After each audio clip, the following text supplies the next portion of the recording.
Казани задержали банду, похищавшую дорогие иномарки.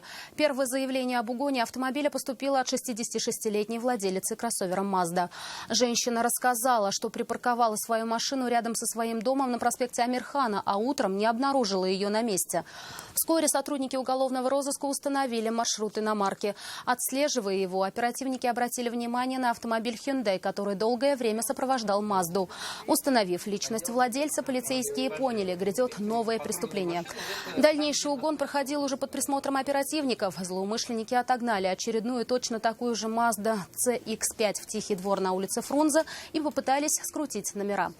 В этот момент обоих мужчин задержали полицейские. Третий, водитель Hyundai, при виде людей в форме попытался скрыться с места происшествия, но позже был задержан. Оперативники изъяли специальные электронные средства, с помощью которых угонялись автомобили. Подавитель радиосигналов, устройство для запуска двигателя через сервисный разъем, универсальные ключи взлома замка зажигания и двери. Сейчас все трое на время следствия заключены под стражу. Как предполагают в МВД, задержанные могут быть причастны к аналогичным преступлениям.